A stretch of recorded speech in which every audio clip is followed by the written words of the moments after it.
So you guys got into something that that I had on my list, which is that there's always a nice combination of simplicity and depth in Nintendo games. Maybe not in Wii Music, but in most Nintendo games, because like you said, you can always boil it down to like a very simple concept of what you're doing or what the game is about, and yet they're very good about creating variations on that theme and giving you different things to do with it. And the games do feel generally like they build over time. And I think Zelda's a great example because you start that game, you don't even have a sword. All you can do is literally walk around. There's no other mechanic to that game. And by the end, you have all this stuff. You have swords shooting lasers out. You have bombs and boomerangs and all kinds of weird stuff. I always ask developers when I'm being demoed a new game, I say, well, how does this game change from the beginning to the end? Because this is something I asked the people making De Blob, which I've talked about before, and they didn't really have an answer for it. Right. When I played the game, I could tell. Like it's a fun game, but the last level is basically the same as the first level. And I have a problem with that. When I play games, I like the experience to develop over time. I like to feel a sense of progression. And I think Nintendo games always do that, whereas a lot of other developers, they have these ideas. They have ideas for levels or characters or something like that that don't necessarily translate into the gameplay evolving over time. Yeah, that was one of the points that I had thought up, is that Nintendo is almost universally focused on gameplay. They really don't care very much about story. I mean, they care a lot about the setting and the environment, but they don't really care much about narrative. They try to boil it down to the minimum of, guy has to save princess. Totally. Yeah, I really don't see them as being in the business of telling stories. I don't think they look at it that way. They look at it like entertaining somebody with the gameplay before telling a story. I agree. I've just read something that they've been approached, hundreds of times about adapting their games into movies, and they just say no all the time. Yeah. And they're probably wise to, because the stories in their games are so base that every movie has already been made that has that story in it. Definitely, yeah, because it's boiled down to really simple concepts. And I mean, even if you look at, Metroid Other M, which is going to be, I think it's the first game that has extensive dialogue with Samus. Yes. I mean, even that, it's being developed by Team Ninja. Like, it's not coming from Nintendo. And but the story elements are actually coming from Are they Sakamoto. coming from Nintendo? Yes. Okay, well, I guess that's a good thing then. That comes from a his. lot. That's Fusion his had a little brainchild. bit. Yeah, Right. Fusion A little bit. is that way as well. So John, I like your point because it kind of goes back to the origins of Nintendo as a playing card company, as a toy company, especially in the mid-20th century. And then even Miyamoto was hired on more as a toy designer. Right. And that, he was a cartoonist, and he started out kind of drawing. He was creating like Playmobiles for baby cribs and things like that. He was always thinking about something that you can play with. He wasn't really interested in telling a story. It's weird to go back to Chris Kohler's book Power Up, and Chris is having a concurrent panel here, so I appreciate you guys coming to ours and not his. He's a good friend of ours, and he's been on the show a number of times. But one of the interesting things about Power Up is it's developed from his master's thesis when he was on the Fulbright Scholarship studying in Japan, where he wrote a thesis on storytelling in Japanese games, and his prime example was Donkey Kong, which I always thought was bizarre because he goes on for chapters and chapters about the story of Donkey Kong and how it's the first game to kind of present these characters and some action and some kind of plot development. I just think, it's interesting, but at the same time I feel like he's missing the point, because Donkey Kong's not about story at all, and that's not what the game's about. I don't think that's what Miyamoto was going for. I think that stuff was really to sell it. He designed characters so that you could identify with it, but he's not interested in telling a story. He's interested in designing levels. Right. Right. James, what's on your list? Well, my list has basically just been eviscerated because everybody on the panel already. Great minds think alike. Of course. So there's within not individual titles, there's also usually a unifying theme that you run into. So a good case would be the whole gravity and space concept of Galaxy. In Majora's Mask, it's based on time and repetition. Right. That's a really good example, actually. Yeah, like if you look at Zelda, they're all built around. Usually it's in the title. The Wind Waker, it's about composing. Like not necessarily as a central gameplay mechanic, but like that is the driving force of the game. Ocarina of Time. Ocarina of Time. Yeah, exactly. Like they tell you what you're going to deal with, basically. Exactly. No, that's a really great point, actually. It's always telegraphed. Yeah, I don't think there are a whole lot of surprises in Nintendo games. I don't think very many people play a game and say, "Well, this isn't what I was expecting." Right. It's usually pretty obvious on the face of it what this game's about. From the cover art, usually, actually.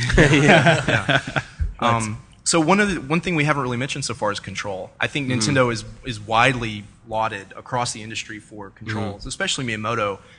In fact, I think a lot of these things we've mentioned can be traced back to Miyamoto. I mean, I don't like it when people overestimate his control over the company or something like that. But I think his influence really cannot be overestimated, not only within Nintendo but far outside of Nintendo. Right. Yeah. And when I think of Miyamoto, the very first thing I think about is control. I feel like he is really the master of game control, and it goes back to not Donkey Kong for one thing. I mean, if you've seen The King of Kong, you hear these guys talk about the mechanics of how that game is played, you realize it's very sophisticated in a way that most arcade games, especially at that time, were not. I mean, he really thought about, when you make a character jump, how high does he go? How fast does he go up? How fast does he come down? Right. How much control do you have when you're in the air? Not many people at that time were thinking about that. Sure. Although I certainly prefer the control in Super Mario Brothers, which is even more sophisticated than that. And I mean, we've all seen the videos on YouTube or even just our friends playing where you can do crazy things in Super Mario Brothers. Yeah. It's all momentum. And that's one of the great things about New Super Mario Brothers is they carry that forward as well.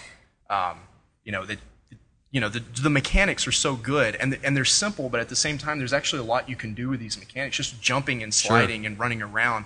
There's physics. I mean, I remember the first time someone showed me, and this is how I learned the word ricochet. It was in Super Mario Brothers. There's a place in 1-2 when you're underground where you can bounce off a wall to help you get on top of a block and make a jump and eventually get up to the ceiling and run on the ceiling.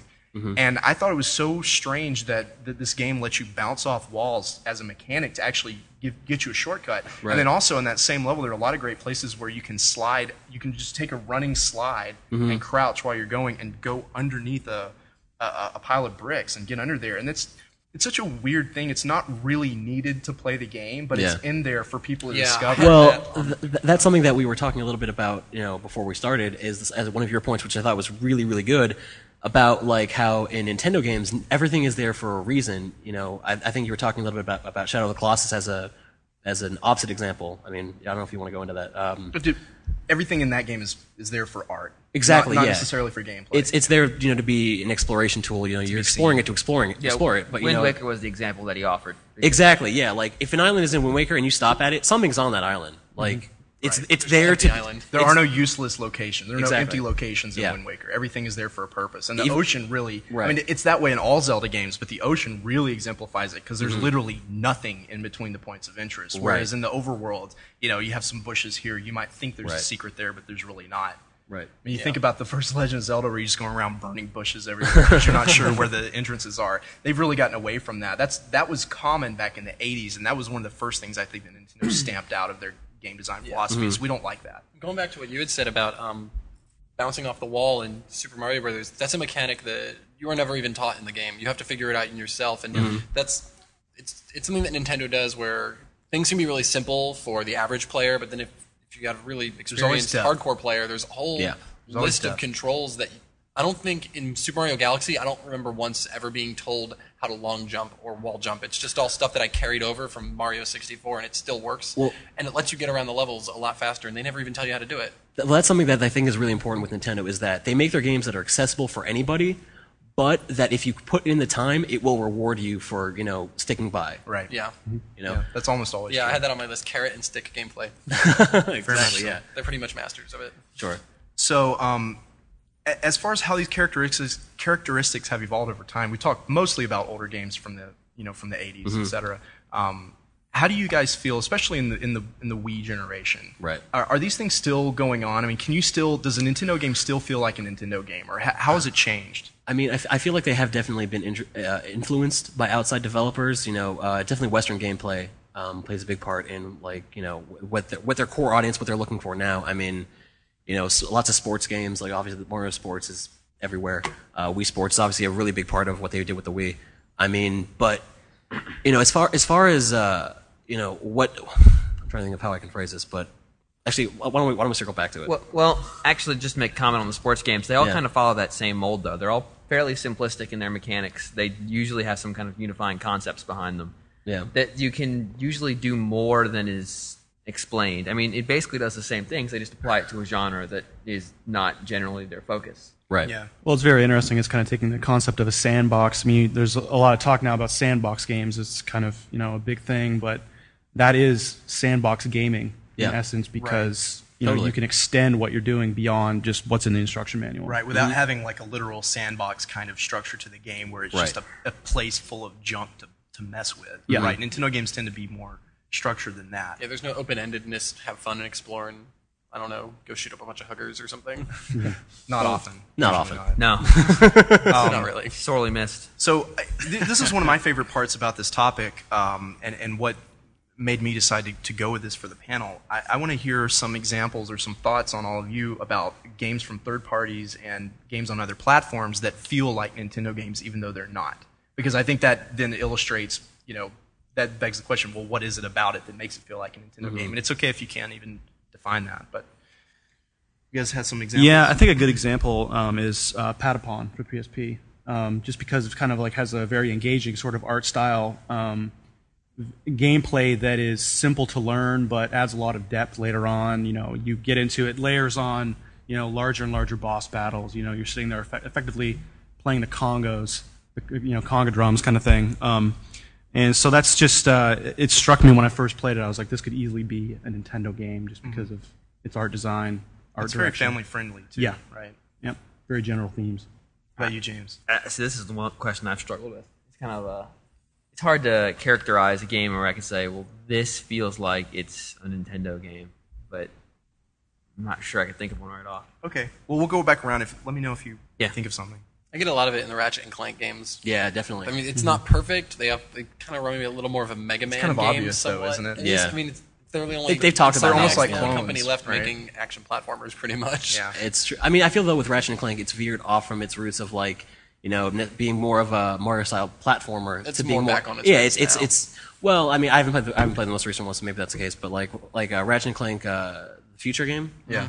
Tools of Destruction, I think, was the first one. Yeah. Like that one, felt very much more action oriented. So I don't know Yeah. that. That's why I say they remind me a little more of what a proper 3D Mega Man game would be, as opposed to Mega Man Legends, which is in no way a proper 3D Mega Man game. Right. Yeah, I've always felt that they were kind of Jet Force Gemini ripoffs. Yeah. I'm not. Yeah. I'm not the biggest fan of Ratchet and Clank, bit. so Yeah. I confess to that. But I've always felt they were pretty derivative of that rare game. Yeah. Which is fine. I'm glad somebody's making that kind of game. I think the Pixel Junk games are very much, you could consider those very Nintendo-like. They're based around a simple concept, and then they grow out from that. Like if you look at Pixel Junk Eden, you can learn how to play that game in 5 seconds. Sorry, I don't want to interrupt. Is it a coincidence that we all seem to be picking, for the majority, like really small games? Well, yeah, I think that's They the have idea. really small concepts. Is Well, it hard, sure. Is it hard for a developer to make a big game and keep it simple? Well, I think a lot of developers now are really pressured to make, obviously with the economy the way it is, developers have either have to make really very small games or very big games. There's not a lot of room left for that middle ground. That's true. But so I've got a counterexample to your point about the small games.